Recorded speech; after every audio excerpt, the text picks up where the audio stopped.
sea of the red, white, and blue. It's time for Veterans Issues, the show that brings you information about veterans, military, and their family. Now here's your host, Ken Rollins. Welcome into Veterans Issues. Ken Rollins here. Today's guest, you've seen them in the paper. It's been the big talk of the town, but we're going to talk about something everybody needs to know. It's about P.T.S.D, service dogs, and other things. So stay where you are. I'll be right back. We're going to talk with Mandi and Holley and Ranger and Reagan. See ya. Welcome back in. Thanks for tuning in to Veterans Issues this week. Thanks for tuning in last week. This week, I've got two guests on here. One is Holley, and the other one is Mandi. And it's Mandi Dean and Holley Bolesky. I wanted to make sure I got that right. So this is about service dogs, American Disability Act, and stuff. So stay where you are, and let's get over here and visit with the guests. And here's to go with a fist bump. Mandi. All the way on my end? Okay. Oh, I thought you wanted to touch Yeah, you bumps. did. Got Okay. it. She blew it. How you doing, Holley? Nice to meet you. Welcome to the show, both of you. And we won't go into too much detail, but just recently there was an incident where you went in with your service dogs that we can't see because they're laying on the floor where they're supposed to be. They're doing exactly what they're supposed to do. But Ranger and Reagan are down there being real nice, better than Mandi was earlier. But anyhow, this was an incident where some people, I'll just use the word ignorant, and I don't mean it in an ugly way, but people don't know what they're supposed to do in case of service dogs entering their establishment, their public place. Now, I say some don't know, and some don't. Maybe they know and just say, hey, I don't want this. We don't know what's in people's mind. But we do know the law, don't we? Yes. We know that there's state and federal law that we'll talk about in a minute. But Holley, I want to ask y'all to go in that, but I want to ask you first. First of all, where are you from? I grew up in Missouri, went to school in Tennessee, and that's what I In joined the Show Me service. State. Yes, sir. Okay. And Mandi? I grew up right here in Anniston. In I've lived Anniston. here all of my life except my enlistment plus a year. Not all your life, but most of your life, because you're still living that life. Well, Dreaming the dream. nitpick and nitpick. Yeah. Anyhow, that was, and you entered the service? You went in the military? Yes, sir. What? Marines, the Navy, Air Army? Force. What? The Air Force. I mean, the Air Force. Air Force. Yes, sir. Okay. And you? Marine Corps. What was wrong with you? Did you get dropped on your head when you were baby? 'Cause I was in the Army. I'm going to bear with you on your Air Force stuff, but that Marine Corps stuff, Paris Island, Lord. Daddy was in the Army. I told him I had to do it better than he There did. you go. Well, you did. Anytime you can cross over to Camp Lejeune and come back as one piece, you did good. Okay. Today, this show is about service dogs and American Disability Act. And I am dumbfounded to find the people that don't know. And when I reviewed the act, I found some things I didn't know.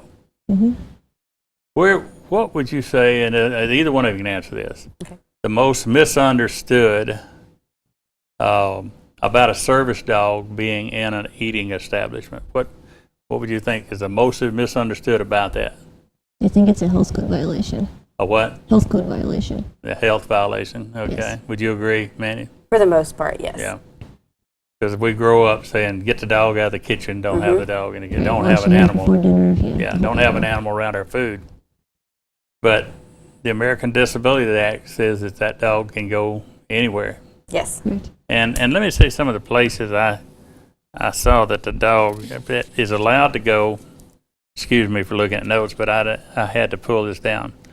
But this is where service dogs are allowed, and that is, and if you got a business, it's allowed in a patient's room in a hospital, in clinics, Yes. in cafeterias, examination rooms, and it is excluded from operating rooms, which we would know that would be. Right. Field, yes, sir. But everywhere else, the dogs are supposed to, and the dogs are used for. I did my homework. Y'all Yes. put me to work. A+. They're commonly used for blind people. Yes, sir. That's what people think of. Oh, they see you with a stick with a red tip Right. and a dog. That's acceptable, But they're also for the deaf. Yes, sir. They're for pulling wheelchairs. They're for seizures. They are for PTSD, post-traumatic stress. It alarms the person of makes them aware of an anxiety attack oncoming. Now, kids, if you will, pull up that acronym PTSD. I want to talk about that just a second, if we get that. All right, if you look at that PTSD, the P stands for post, which means after. You see the word traumatic, means that trauma was involved. You see stress, as a result of those two, of the traumatic event. And a disorder happens where the wires don't connect anymore, or they do sometimes and sometimes they don't. Right. So the PTSD is simply, you can take it down, kid. It's simply after a traumatic event happens in someone's life. Mm-hmm. It doesn't have to involve hand grenades, bombs, knives, things like Right. that. Someone could be on their way home today and see a child get run over with a car. That's a traumatic event. Yes. Would you agree? Yes, Yes. sir. They might not do anything right then, but months later, maybe years later, Right. that would get them. Definitely. I'm doing most of the talking here because I'm a specialist in PTSD. But the 40 years after Vietnam, we got veterans just finding out they got post-traumatic stress disorder. Yeah. That's because it wore them down. Right. Stuff they used to could hide, and people say, "Oh, they're just upset, or they just this that." They can't hide it no more. Right. So they come out, lash out in anger, anxiety attacks, road rage, things like that. So that's PTSD 101. Yes. sir. And so if you've got a service dog, that dog knows you're going to have an anxiety attack before you do. Is that what I be? Definitely. Accurate. Absolutely. Most Yes. Definitely. And what do they do normally? What does the dog? How does the dog let someone know? With Ranger, and Yeah. I'm sort of shocked that he hasn't already done it. What he'll do is he'll come over to me and he'll sit almost blocking my path, and he'll whine.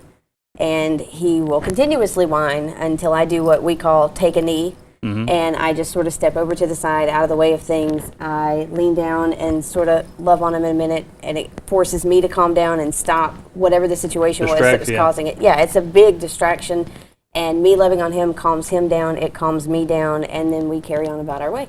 Holly, what she said, if your head's hurting, drop something on your toe, and it distracts you from that. Exactly. It feels better when it stops hurting. It breaks that thing. But sir. what she's talking about is television is a little shaky on people. They just don't do it a lot. And she was nervous about being on here. She did. This is not something she called up and said, "I want to be on television." So it's something that's very nervous. But the one thing that got me about you guys when I talked to you about this first thing is what did you want to come out of this was people be made aware. Be more aware. And you know what, girl? Ladies, in a few months, we're going to have 20,000 troops coming back to Alabama from Afghanistan. Right. Awesome. 200 of them are going to be suicidal. Yes, sir. I think it said over 20% will have PTSD. Yes. Not all of them will have service dogs. Right. Not all of them will get help. Right. Some of them will end up out on the streets, homeless and various things. Yes, sir. So it's going to be more common to see Rangers and Reagans coming into your stores. It Yes, sir. will. Definitely. Yeah. We hope it is. Yeah, I mean, we're going to we do hope that. so. Well, I got some mean people up in the booth telling me that I got less than 30 seconds, so we got to go to a break. Y'all stay where you're right there. We'll be right back. Okay. Be back more with Mandi and Holley. Stay where you are. Be right back. Welcome back in. We're talking with Mandi and Holley, and Ranger and Reagan are down here on the floor watching, make sure we get it right. So we're talking about service dogs, ADA. We were talking about the most common things that people, and the veterans is coming back from Afghanistan are going to be more prominent. You're going to see more because the VA is really working the service dog issue. Where would, how do you get a dog? I mean, where does the VA issue the dogs? No, sir. No, sir. They stopped doing that a couple years ago. It's what? They stopped doing that a couple years ago. I'm sorry, I could. They stopped providing service dogs to veterans several years ago. Really? Yes, sir. I got to fix that. Yes. Wow, but you're gonna. How do you get one through You have to go through private nonprofit organizations. In Okay. Your area. Wow. but they're still going to need them. They're Yes, still sir, going to have definitely. more of them. The backlogs right now are unbelievable. Well, you know, I don't know if y'all seen that wheelchair that's got tracks on it where the veterans Yes. can go, yeah, I want one of those. Those are very cool. But that's something that the VA won't buy any. Bill O'Reilly Correct. bought $7 million worth of them. Awesome. It's sad that our veterans need something that is service connected. And my gosh, if PTSD is not service connected, then what is? Exactly. And it does, again, I want to make sure everybody understands. And let me say this about PTSD. I'm talking to the public out there. When someone says, or you talk about your service dog and PTSD, and they say, you don't look like you got PTSD. What does someone with PTSD look like? Like you, like me, Yeah. like the people in your studio. Let me look in the camera down. I've had PTSD for years, folks. That's what PTSD looks like, and that's what PTSD and 99% of the people that you've passed have had some kind of traumatic experience, but different levels. So Right. the one thing I want to encourage people out there to do is to never, ever question someone who has PTSD, because unless you've been inside there, walked in their shoes, don't even question it, because it could have been from an IED explosion. It could be from something that an NCO hit a person in the face. It could be sexual trauma. It could be so many things in this day and time that cause it. Anything is traumatic. Right. And if you don't think some of the things I just said are traumatic, you need to try them sometime and see how you like them. Yes. It's not, PTSD is what I'm saying. Don't question people with PTSD. Most definitely not. Because that's just no, because you don't know. And anyhow, the one thing that the big people out there watching right now, and hello you folks over in Birmingham and Mount Pleasant over there that watch us every week, this restaurants, when they train people to work, I bet they don't talk to them about American Disabilities Act. Would you? You know, I never heard of anybody doing it. I haven't I either. wouldn't know, but I Yeah. don't think so. It doesn't appear Yeah. that they train on that. Well, have you, other than this instance you had the other day, have you had other places that ask you or act weird about you being there? Sometimes seems to be the smaller businesses, the locally owned ones seem to have more issues with it, probably just because they don't have the corporate education structure.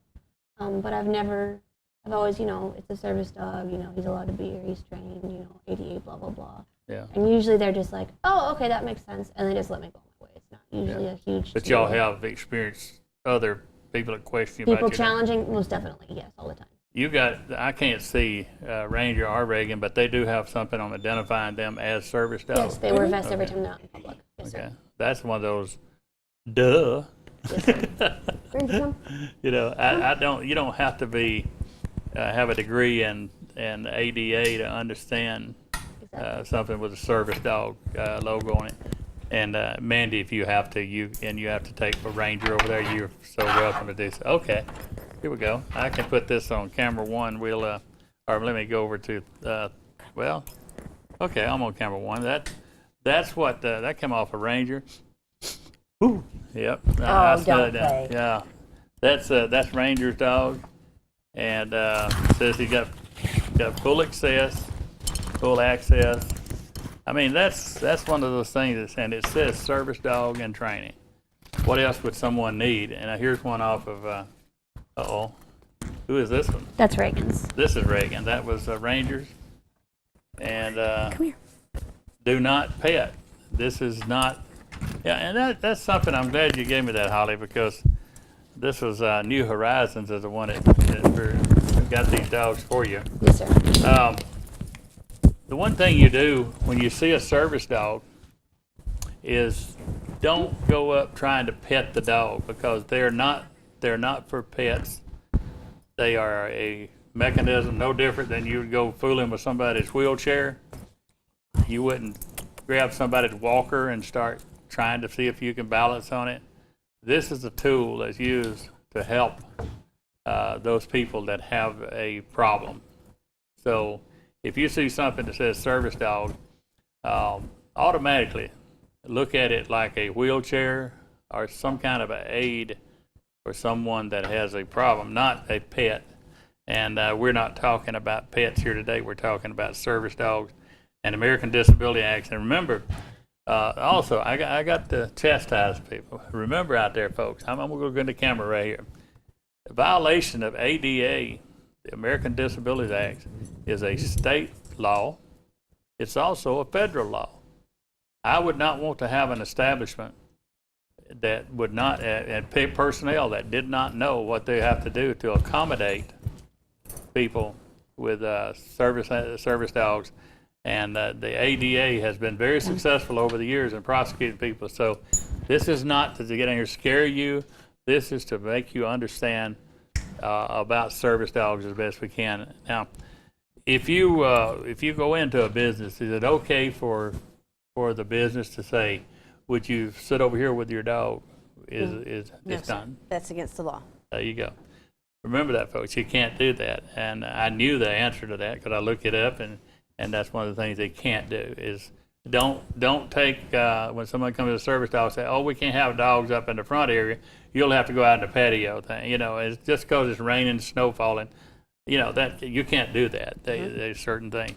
And you guys, from the day I first talked to you, you're not angry about the way the general public does, but one instance where you have been, I think the word I heard most was humiliated. Yes. I can't imagine. I go back to the old days of the race problem where people couldn't be served because of the color of their skin. That's exactly the way I felt. To have anybody denied service when it's legal, you wouldn't have a gun on you. You did. That was one of the things that came about. Make sure they're not having to be treated like a common criminal or someone lesser.